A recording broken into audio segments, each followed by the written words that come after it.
Bana, let us abandon cowardice and whisper no more. Today we speak boldly like men who have swallowed the sun and fear no darkness. This very government had 12 months of uninterrupted grace, an entire revolution of the earth around the sun. They had time, resources, power, and the mandate of the people. And what did they do with it? They mocked us. They laughed in our faces while extending their middle fingers like empires do to peasants. Instead of leadership, they invested in silence. Not by solving problems, but by purchasing the loudest and empty debates amongst us, both not with gold, but with scraps. They thought that if they could bribe the noisemakers, the storm would come. But how do you silence thunder? By buying the wind? Who in their right mind attempts to stitch the anus when the stomach is dancing with violent diarrhea? It will not hold, it will explode. Toginikoro se wing. The wind has blown violently, mercilessly, and now the hidden anus of the chicken is fully exposed, and there is no more shame left to hide. And for those saying that they are now in government, let them hear this loud and clear. Eating 3 meals a day is not development, it is not prosperity, it is not freedom. It is merely the temporary illusion that the fire hasn't reached your house yet. But it is coming, and when it does, may your full stomach not slow you down, and may your feet not leave you behind when the people begin to run. Tumeona, tumeambiwa badala ya goons sasa wanaleta bandits. Kutoka huko Tiati na huu mbunga anajiita nani? Kamketi. Analeta bandits Nairobi. June 25th. Nimeona watu wamejifanya watu wa advice mingi. Wanakuja kutuambia vile tunafaa kubehave. Ukishanikosea au niambii vile nafaa kubehave. Ulishanikosea. Sasa ni mimi na decide cha kufanya. Wanasema ati tukienda State House tunakufa. Ojwanga alikufa akiwa ameenda State House. Boniface Kariuki alikuwa State House. Si alikufa hapa. Wale watu walianguka na ndege India walianguka State House. Kifo inaweza hata kupata kwa harusi, mfupa ikunyonge, ukufe. Sasa kama sisi feti yetu ni kuenda pale tuwao. Badala tunyanyasa. Tuishi kwa magoti.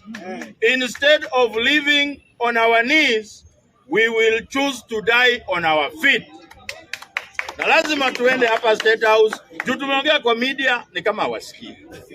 Tunatuma video kama hizi hawaoni. Tunataka tuende tuongelee kwa gate.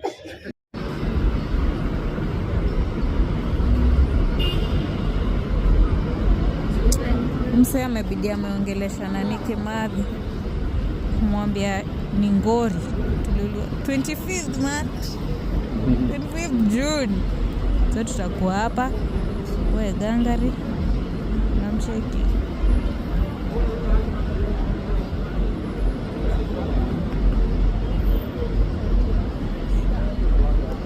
Now, there's a lady that goes by the name Anne Mwangangi. Okay. Anne Mwangangi is a mortician.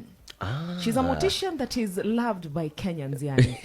Wakenya wanapenda tu Anne Mwangangi because she's the one who brought, this career to the limelight and made people realize that it's actually a job like any other. Okay. But today we are not talking about Anne Mwangangi. What are we talking about? We are talking about the comment section of Anne Mwangangi. Yo. Sasa jana, yes. alipost video akiambia watu that please be careful when you go out for the demonstrations, nini, and Kenyans took it upon themselves to tell her that we've already done our eulogy shot. Tumeshaenda photo shoot. Tumepiga pictures za eulogy. We are ready to die for this nation. Ndio kujitolea mhanga. Na unajua utadhani that is all. Kuna mwingine alimwambia mimi kesho nimeshamaliza mwendo. Walisema breakfast ni kwa streets, lunch ni mahali hapo State House, supper ni kwa Anne Mwangangi, alafu wanaenda Sayuni. My lord. Wakenya wamechoka. Aya, to that point. And you might think that was it. There are people who even sent her deposit. Walimtumia pesa. Saw.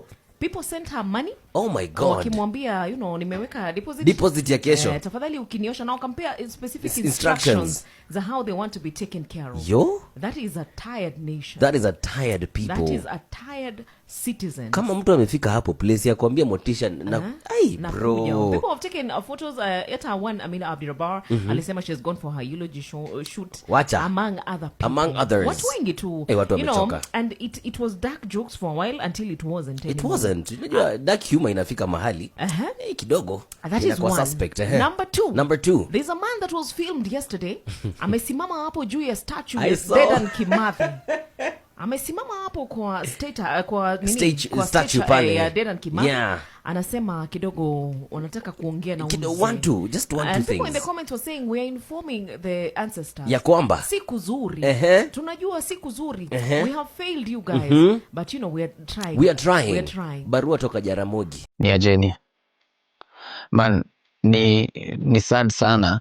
Sasa ningekuwa hapa na promote show fulani yenye nafaa kufanya.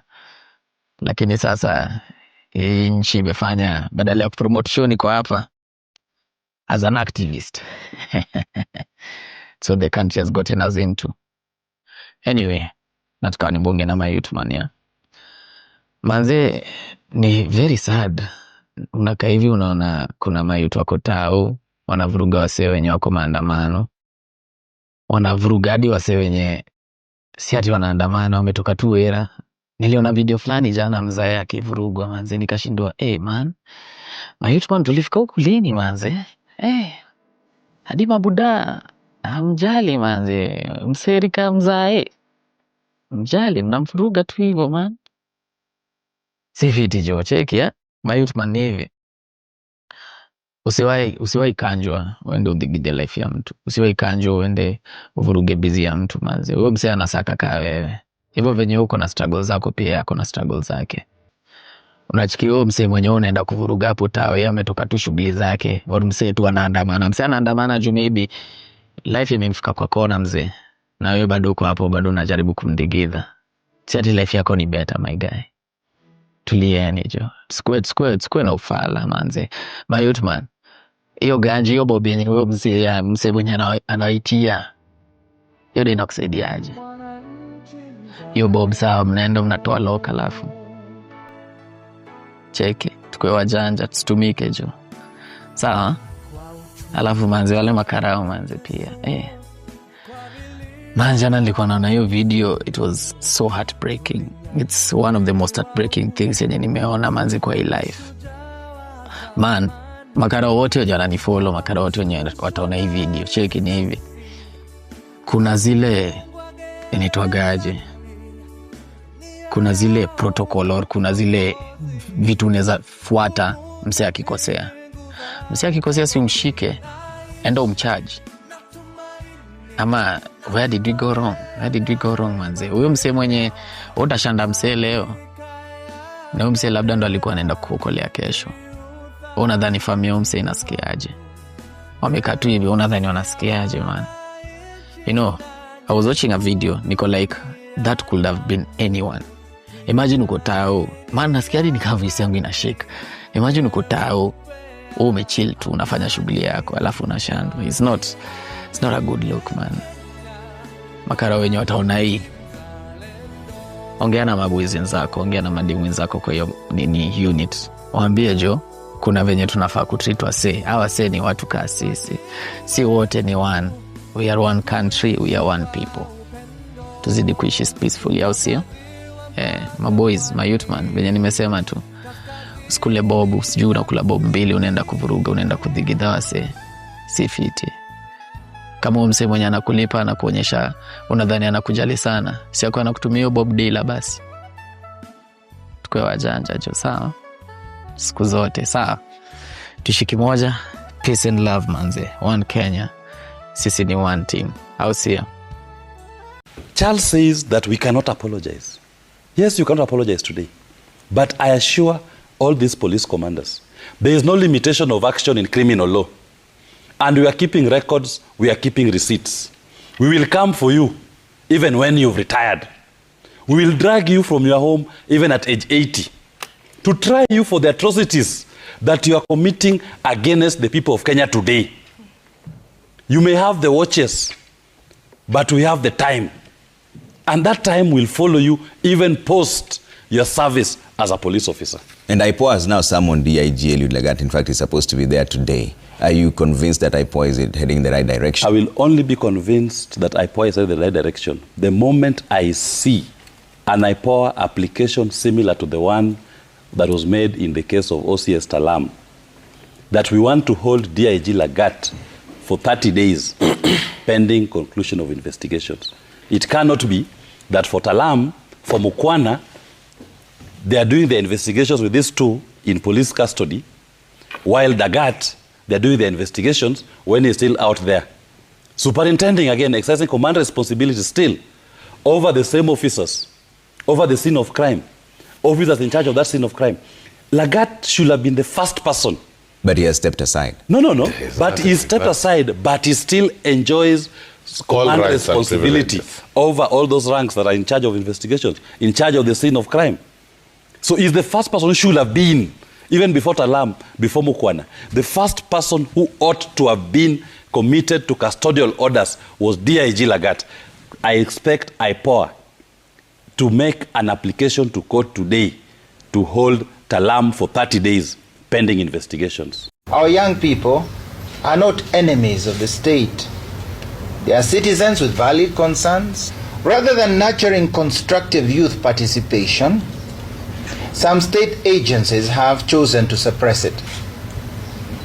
We have witnessed the harassment, abduction, and in some cases, killing of young people whose only offense was raising their voice for accountability and justice.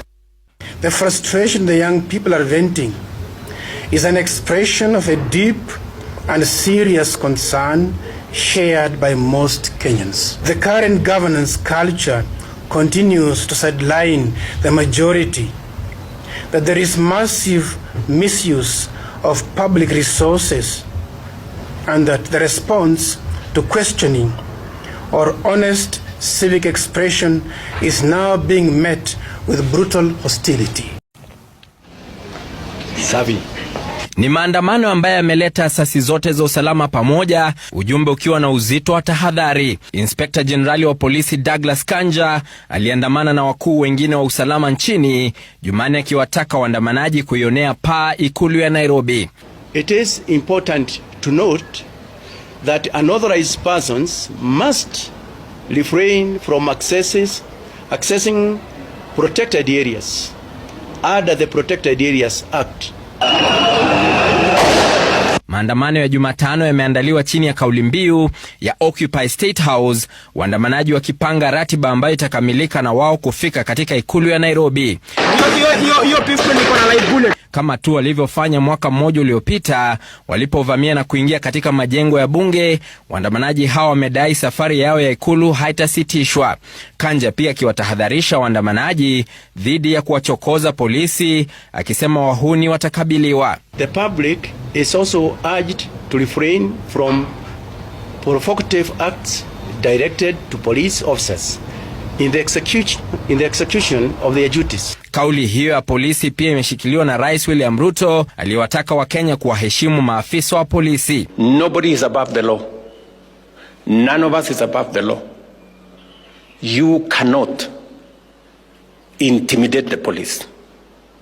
You cannot use force against the police or insult or threaten the police. It is only in Kenya where a citizen will say they will invade parliament, they will invade the judiciary, they will visit State House, and they still walk scot-free, not charged, and even when they are taken to court, Your Excellency, they will be released on, and they are told you can just go home for free. Rais alikuwa anazungumza katika hafla ya kupokea taji la ligi kuu ya mpira ya FKF katika ikulu ya Nairobi. Serikali imeweka mikakati kabambe kuzuia waandamanaji kuvuruga amani, mamia ya maafisa wa polisi wakitarajiwa kumwagwa mjini Nairobi na kote nchini kushika doria. Ni saa za kuhesabu tu kabla ya maandamano ya kuadhimisha mwaka mmoja wa maandamano ya Genz ya tarehe 25 mwezi Juni, huku macho yote sasa kielekezwa kwa maafisa wa polisi kuona kama watahakikisha kwamba maandamano hayo yatakosa vifo na majeraha. A moment like this last year we were preparing ourselves for something bigger than ourselves, to go to the streets and march against a finance bill that was very punitive together. We were packing our bags with water, Colgate for tear gas. We were calling each other, arranging meeting points. Nobody mobilized us. We mobilized ourselves because we were fighting for a better Kenya. And that day, on June 25th, we met on the streets as one people, one voice, regardless of tribe, political lines, social status. We had one hope in our country. We danced, we laughed, we met friends, lovers, dreamers, and we were marching for one cause. Regardless of the darkness that followed after that day, we can never forget what we established and what we formed together, united as a people. And that is what we remember tonight. And we call our family and friends and remind them that tomorrow they must show up again, whether in the streets, in their art, in their spaces, because Kenya is still bleeding and we need to liberate this nation. Hi guys, spend a day with me as a paid goon. This is me before the activity. I'm so excited. Now this is me being paid to go and distract people's property. Now I'm off to town, and then this is me at night. The doctor is telling me that SHA is not working, but I tried to apologize to the protesters na hawakusikia. Anyways, bye. He joins the parliament in 1997. Bloodshed. He's a major party in 2007, 2008. Bloodshed. His party's re-election is contested in 2018. Bloodshed. He becomes president in 2024.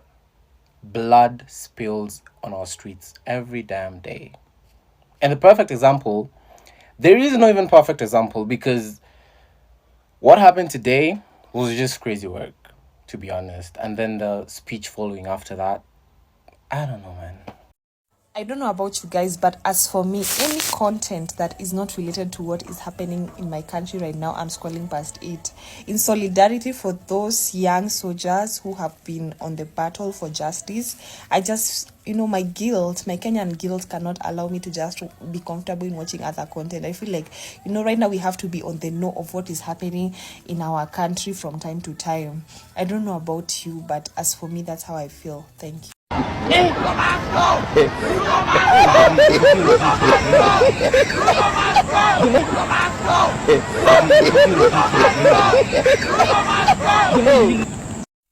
An innocent person like me to be dragged all the way here, really, is a matter that baffles me.